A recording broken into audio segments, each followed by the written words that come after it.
Lunch करके जा ही रही होती है, तभी उसी समय उसके 2 कलीग उसके सामने आ जाते हैं। वो उससे कहते हैं कि हमें जल्दी निकलना है, तुम प्लीज़ ये सामान है कुछ, इसे कोल्ड स्टोरेज रूम में रख दो। और वो इसके लिए राज़ी हो जाती है। भाई हर कोई अपने कलीग से बनाने की कोशिश करता है, क्योंकि आज हम किसी की मदद कर रहे हैं, वो कल को कोई हमारी मदद करेगा। यही सोचकर वो राज़ी हो जाती है, लेकिन उसे राज़ी होना नहीं चाहिए था। एक तो रात का समय था, सब लोग वहाँ से जा चुके थे, तो वहाँ उसे रुकने का कोई मतलब नहीं था। लेकिन वो रुकती है, वो कोल्ड स्टोरेज रूम में जाती है, अंदर सामान रखने लगती है। तभी वहाँ से मैनेजर निकल रहा होता है। मैनेजर वहाँ से जा रहा होता है, खड़ूस तो वो होता ही है। वो देखता है कि कोल्ड स्टोरेज का जो रूम है वो खुला हुआ है, बंद नहीं है। अंदर जाके वो चेक करने की ज़हमत नहीं उठाता, बस दरवाज़ा बाहर से लॉक कर देता है। उसके बाद वो सबके पंचेस चेक करता है कि सब लोग चले गए कि नहीं। सबके पंचेस उसमें हुए होते हैं, सबका टाइम वहाँ पे पड़ा हुआ होता है, तो वो अनुमान लगा लेता है कि सब लोग जा चुके हैं। और उसके बाद वो मॉल बंद करके, रेस्टोरेंट बंद करके वहाँ से चला जाता है। अब वो पूरी जगह खाली हो चुकी होती है। मिली जब सामान रख के वापस लौट रही होती है, तो वो देखती है कि बाहर से कोल्ड स्टोरेज रूम बंद है। वो फ़ौरन अपने बैग में हाथ डालती है फ़ोन निकालने के लिए, लेकिन फ़ोन उस कोल्ड स्टोरेज रूम के बाहर ही टेबल पे रखा हुआ होता है। अब वो जान चुकी होती है कि वो बुरी तरह फंस गई है। वो चीखती है, चिल्लाती है, दरवाज़ा ठोकती है, कोई तो आवाज़ सुन ले, लेकिन उसकी कोई भी आवाज़ बाहर नहीं आती है। वो हार नहीं मानती। वहाँ पे जो ट्रॉली होती है, वो उससे दरवाज़ा तोड़ने की कोशिश करती है। वो चीज़ ट्राई करती है जैसे दरवाज़ा किसी तरह टूट जाए, लेकिन ऐसा नहीं हो पाता है। उसके बाद इधर पिता कंप्लेन करता है, पुलिस कंप्लेन करता है, तो पुलिस वाले उसकी बात को सीरियस नहीं लेते हैं। वो इंस्पेक्टर अच्छा आदमी नहीं होता है। कुछ लोग उससे कहते हैं, पुलिस वाले, कि ये हमारे एरिया में केस नहीं आता। तो कोई कहता है कि वो उसी लड़के के साथ भाग गई होगी, तुम फालतू में हमारा टाइम बर्बाद करने आ रहे हो। पुलिस वाले बात सुनने के लिए राज़ी ही नहीं होते।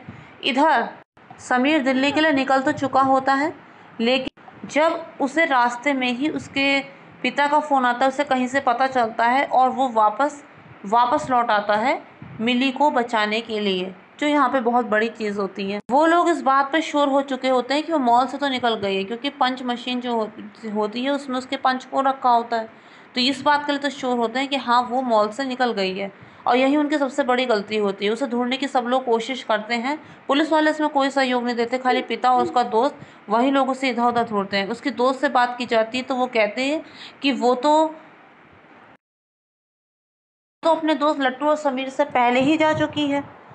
अब वो लोग उसे बाहर ही ढूंढने की कोशिश करते हैं। कोई ये अनुमान नहीं लगा पाता कि वो अंदर हो सकती है। इसके बाद जब पुलिस वाले उनकी बात सुनने को राज़ी ही नहीं होते हैं, तो उसके पिता की जब एक सीनियर पुलिस वाले से बात होती है, तो वो अपने जूनियर को हड़काता है और उस लड़की की लास्ट लोकेशन को ट्रेस करने के लिए कहता है, जो काम सबसे पहले होना चाहिए था। लास्ट लोकेशन उसके जूनियर के मोबाइल पे आती तो है, लेकिन वो अपने सीनियर से शेयर नहीं करता, क्योंकि वो अपनी ईगो को सेटिस्फाई करना चाहता है। उसकी रिस्पेक्ट को ठेस पहुंची थी जब सबके सामने उसके सीनियर ने उसे हड़काया था। ऐसे पुलिस वालों को तुरंत ही सस्पेंड कर देना चाहिए। अब उसके बाद उसका जो दोस्त होता है, अचानक उसे ढूंढते हुए उसके दिमाग में एक बात पहुंच जाती है कि उसकी जो लड़की होती है दोस्त, उसने तो ये बताया था कि लट्टू और समीर से पहले निकली थी वो। फिर सबका पंचिंग टाइम एक जैसा क्यों है? अगर वो उनसे पहले निकली थी या फिर उनके बाद निकली थी, तो लट्टू, समीर और उसका पंचिंग टाइम एक एक क्यों है? उसका मतलब हो ना हो वो मॉल में ही कहीं है। वो लट्टू और समीर इनके घर जाता है, तो वहाँ उसे पता चलता है कि उन्होंने कोल्ड स्टोरेज रूम में उसे सामान रखने के लिए कहा था, और उसके बाद वो लोग आ चुके थे। तो उसे अंदाज़ा लग जाता है कि कहीं वो कोल्ड स्टोरेज रूम में ही तो नहीं फंसी।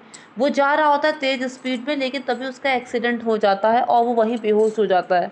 इधर मिली इधर मिली और भी ज़्यादा बदतर हालात से गुजरती है। किसी तरह वो पर्स से लाइटर निकालकर आस-पास के कागज़ पत्रों को जलाने की कोशिश करती है, ताकि थोड़ी उसके शरीर में गर्मी मिल सके।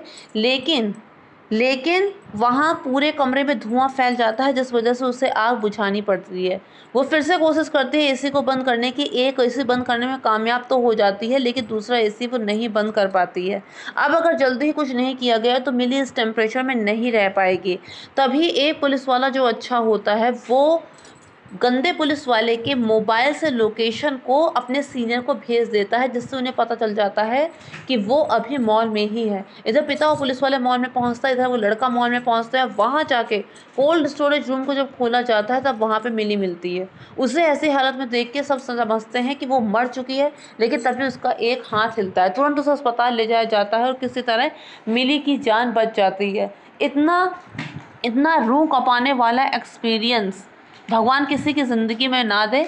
लेकिन अगर मिली लगातार संघर्ष नहीं करती, अपने आप को लगातार बचाने की कोशिश नहीं करती, हार मान जाती, तो शायद वो जिंदा नहीं होती। मिली कनाडा के जॉब को मना कर देती है, क्योंकि उसने ये जाना था कि ज़िंदगी में आगे बढ़ने के लिए सिर्फ पैसा ही ज़रूरी नहीं होता, अपनों का साथ भी बहुत ज़रूरी होता है। क्योंकि अगर उसके पिता और दोस्त लगातार कोशिश नहीं कर रहे होते तो मिली की जान किसी भी कीमत पे बचाई नहीं जा सकती थी।